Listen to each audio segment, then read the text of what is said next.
Hey guys, welcome back. Today we are going to be doing a quick short one here. It'll be mostly real time if I can afford it, which I think for the most part we should not have a problem, but I'm going to be showing you today, if you read the thumbnail and the title, how to paint a black cat. It's actually a little more complicated than you might think if you want it to look good. So we're going to do that. Today we are painting a reference photo taken of my cat Panther. He is entirely black, and so we are going to go ahead and ink this up, and then we can get into the painting process. So I'll speed through the inking process. I'm going to zoom in nice and close so you can see it, and then we'll get to the painting process.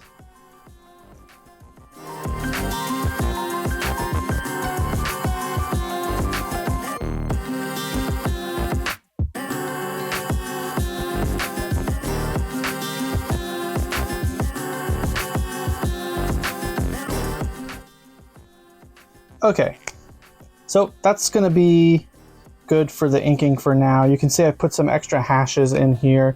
Those are going to blend in pretty nicely once we get to that point, just because, you know, he's mostly black. So we're going to go ahead and pull out. This is the watercolor set that I always use, Koi Watercolors Pocket Field Sketch Box. I didn't buy this. This is just something that Hillary had. So I don't know where you can purchase it, but I'm sure you can get it online. But I'm going to go ahead and use this. This is the one I've really been liking a lot lately, and so we'll keep using it. I'm going to go ahead and keep my colors off to the side so that I can continue to show you what's going on. I'm left-handed, and this is going to be in my way, so I'm actually going to switch this around a little bit. So I'm going to go ahead, in fact, and tape this guy down. Let me align him up properly. Okay, so I'm going to tape him down. This is part of a continued project where I am painting a picture of each one of my pets. I found a nice frame that has like, it's matted so that you can do 2 5x7s in it.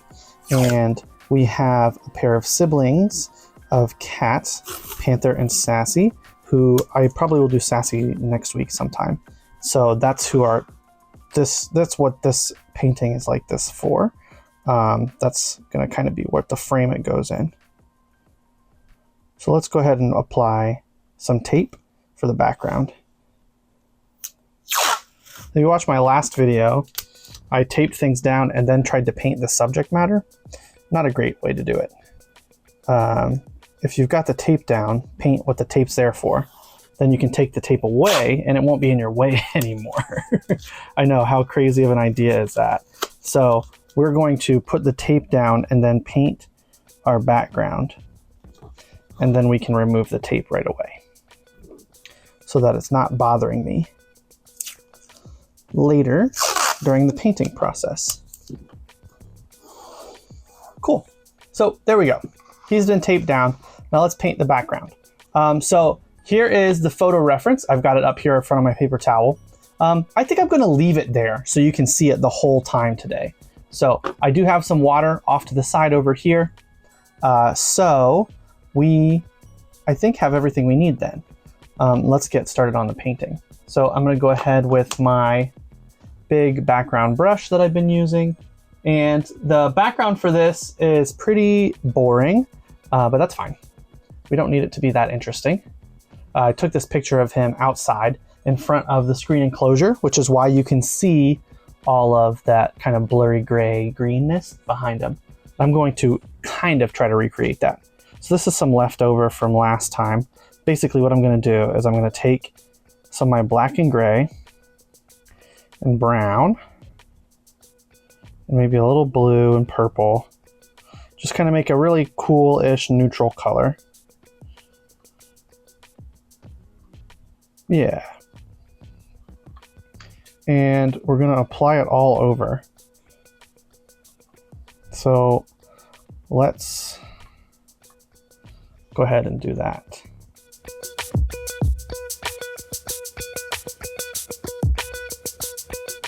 Now let's add some green to it.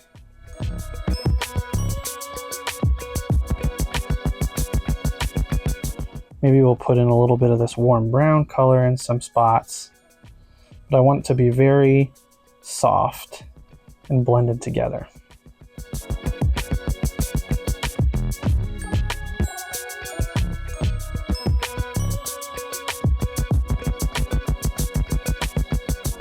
I'm going to add a little bit of a vignette to this.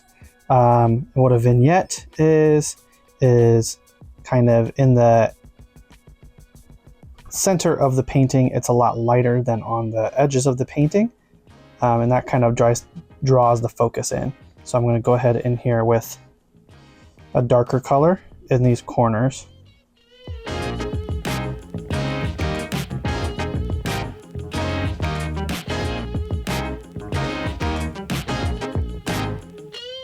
I'm going to actually let this dry, and then I will come back, just so that I don't get anything blending where I don't want it to blend. So I'll be back in a few minutes. So I let that dry. It's dry to the touch now. I've removed all the tape except the top one, just so that it holds it in place. But at this point, I don't need the tape anymore. And now I'm going to paint Panther. So first things first, let's fill in as much space as we can with a big brush. Let me make sure that my FOV is locked here. That way you're not focusing on my hand, you're focusing on the painting. Okay, so here's the first secret that I'm going to tell you. Nothing is ever really black. You can paint things, like I've got black pigment in my palette, okay? That's black, that's a dark gray. I can use black, but nothing is ever just black. That's so boring, that's so underwhelming.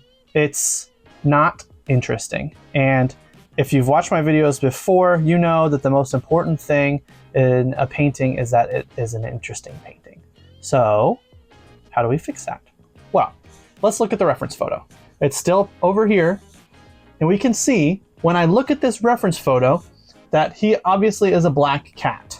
But what happens if I bump up the saturation of my colors here? You see all those other colors that weren't there before? You see all this purple in the back of his head, all the orange in his face, this pink right here behind his eye. That's all information that you may not notice at first, but that's going to make this a better painting. And if you do watercolors, you know you have to do the lighter colors first. So now that I've got this saturation bumped up in my reference photo, I can see that I'm going to need some purple. I'm going to need some orange to go down first. So let's do that. So let's mix my purple here. This is a very blue purple. So I'm going to add a bunch of my blue as well. I want this purple to be nice and cool, closer to blue, so that my orange stands out better. And I'm going to put that along all the spots that I see blue in.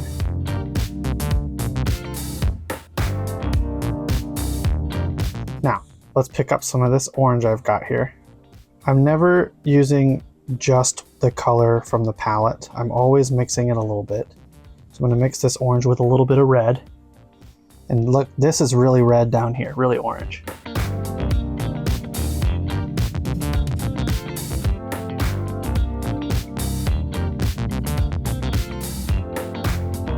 We've put in a bunch of orange, we put in a bunch of purple, but that doesn't mean I can stop. I want something in between. And in between, if we mix orange and purple, it's going to kind of give us a pinky red color. Okay, timeout. Voiceover John here. That's not true. When you mix orange and purple, it gives you a nasty, muddy brown color. What I meant was that red is the color in between them on the color wheel. Orange is a mixture of yellow and red, and purple is a mixture of blue and red. So red is the common color between, so we're going to use that as a bridging color. When we look at the reference photo, we can see that. And I'm going to put this in a few spots as well.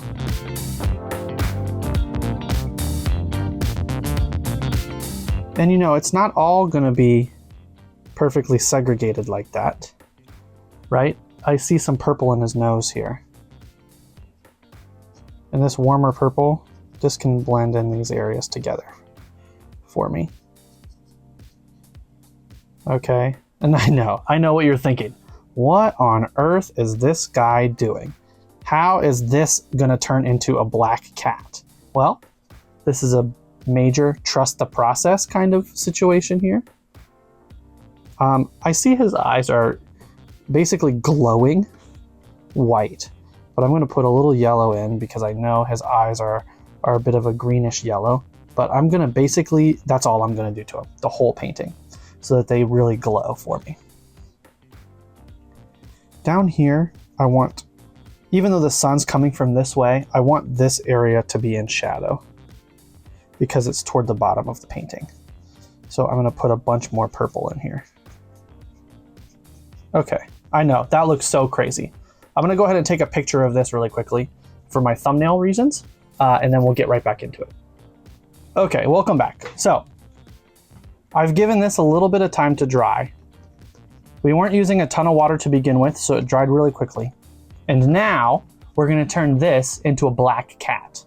So, I'm retiring my big brush for now, and we're going to switch over to a much smaller brush. And this is going to help us in multiple ways, but the most important one is this is going to give me a little bit more control over exactly where my paint goes. And that's important for me because I want to now really focus my marks and follow the contours of the cat, of Mr. Panther, and pay attention very closely to where I'm putting my blacks and dark colors down. So let's wet this brush and we'll get into it. So I'm gonna start somewhere that's pretty easy and then work my way up. So when I'm looking at the reference, down here in the bottom, seems like it'll be pretty easy to do. So I'll start there where it's not as important that I'm super locked in yet. So I'm going over here to where I did the background color. And what I'm not gonna do is just pick up black and put it down. I never wanna use just one color for the most part. There are some situations where it doesn't apply necessarily, but especially with black, I never just wanna be using black. So I'm always gonna add some other color. Purple, blue, maybe some brown. This is a nice dark brown, or even this warmer brown. And that's gonna help me to make my blacks more interesting, right? This is better. This is kind of a purple. This is not just black. Let's go ahead in here and start putting in some marks. Now, I'm following the direction of the fur. So the fur is coming this way. And the reason I'm doing that is because if I have any spots that don't cover perfectly,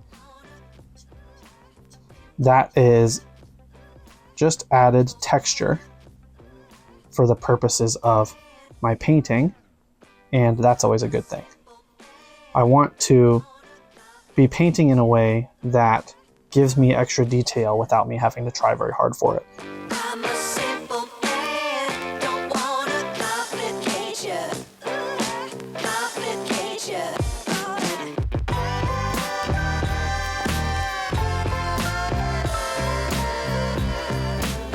So now for the back of the head, I'm going to add even more blue to make this a very dark blue instead of just black. We're going to lean really heavily into the blue here.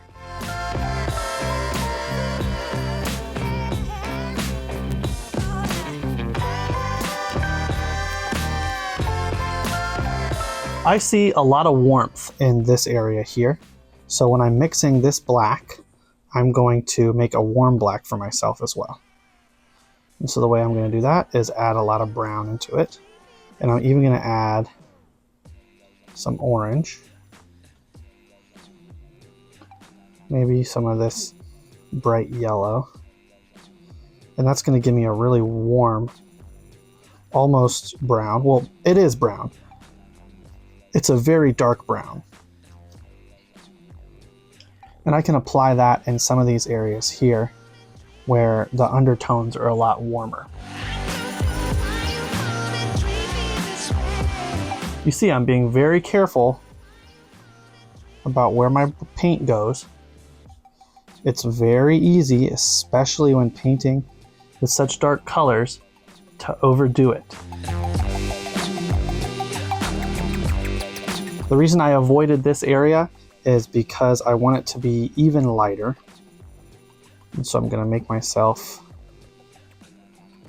a nice brown that I can paint here. And I'll let that blend in with the black around it. And we'll continue that here into the face as well.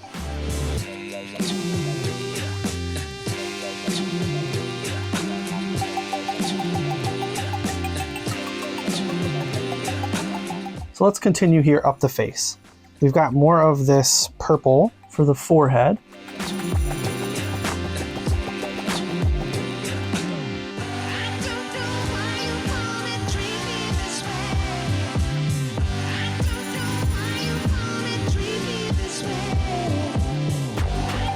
So we've gone pretty dark already.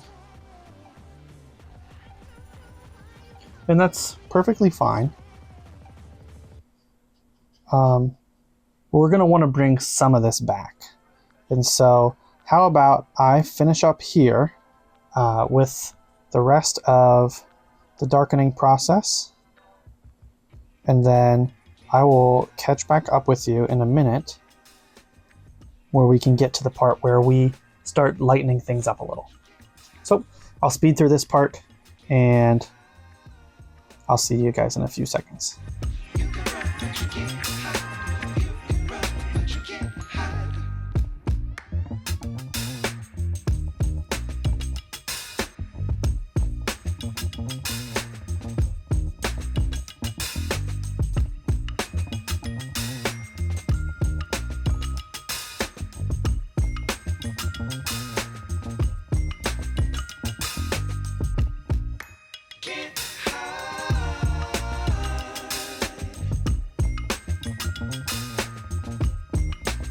Okay, so that's my black for now. I'm gonna let this dry and then we'll put some details in here so we can really get this guy to pop.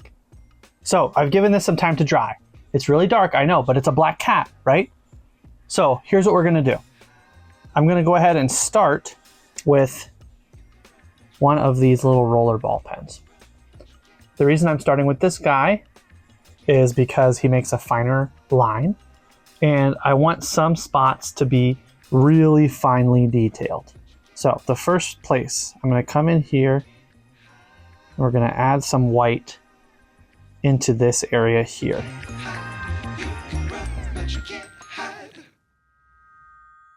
And I once again am just paying attention to the direction that the fur is going in. So for example, up here I see some highlights. You can see them on this side over here. I'm going to apply some highlights. I see a bit of highlight here. I'm going to apply a bit of highlight there. Let's delineate this section here.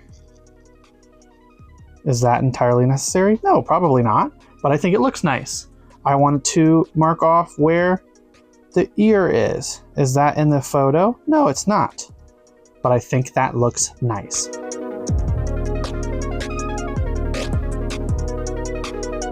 I'm just going to add highlights here. If I've got something interesting to tell you, I will stop and let you know.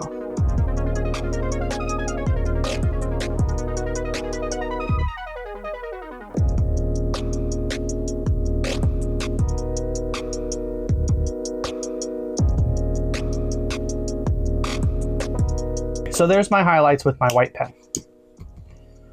I also have this Posca marker that I'm going to use for a bit of a thicker outline here. And I'm going to add a bit of rim lighting, just because I always think that rim lighting looks good.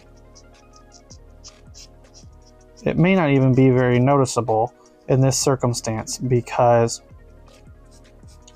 the background is not very dark, but that's okay.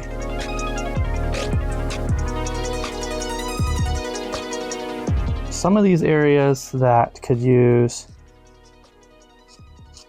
some more highlights, we'll get them in this stage. One of the techniques that I like to use is putting in highlights with this guy and then wiping them away. Patting them down with my thumb. It helps me to just kind of get some of these like halfway highlights. And so like that area, I'm going to let that dry and I'm going to paint some orange over that. And I think that's going to be really helpful for me.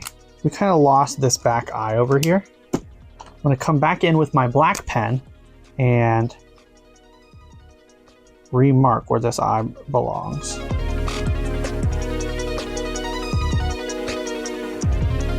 Let's put some orange over some of these lines. Remember I said I wanted to put a little bit of orange here.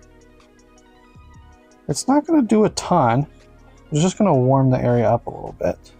And then what I can do to push that even further is reactivate my really dark blue purple and put some really dark blue purple behind it and in front of it.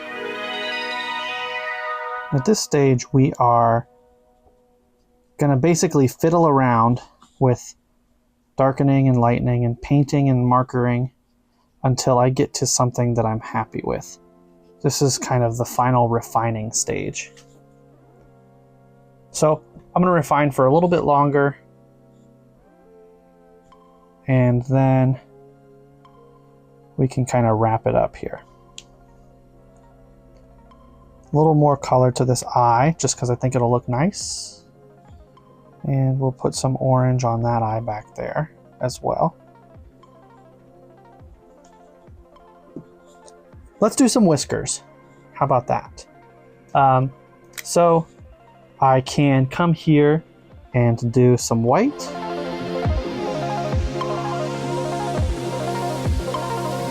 And there's going to be some poking out of the ears.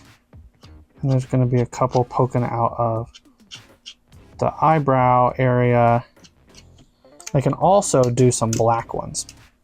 And what this is going to do for me is it'll, one, give me a little bit of variation, but two, it'll make these ones that come off the face stand out a little better, because the background is so lightly colored. There, you see, that just makes a little bit of difference for us. I think that's going to do it. So let's go ahead and sign this. And we've got John Johnson II. The year is 2026. And there we go. That's going to do it for today's video, I think. Thank you guys so much for watching. I really appreciate it. If you did enjoy, do me a favor and like this video, leave a comment, share it with your friends, subscribe, ring the bell, you know, all the standard YouTube things. It makes a huge difference for the YouTube channel, especially one of this size. You're telling YouTube essentially that this is something worth sharing. This is something worth showing to other people. And I like to think it is. And hopefully, if you're here at this point, you also think it is. So go ahead and do all of that. There's a video up here that YouTube thinks you'll like. I've got my little circle down here that you can click that'll take you to my channel. Thank you guys so much for watching all the way to the end, and I will see you guys in the next one.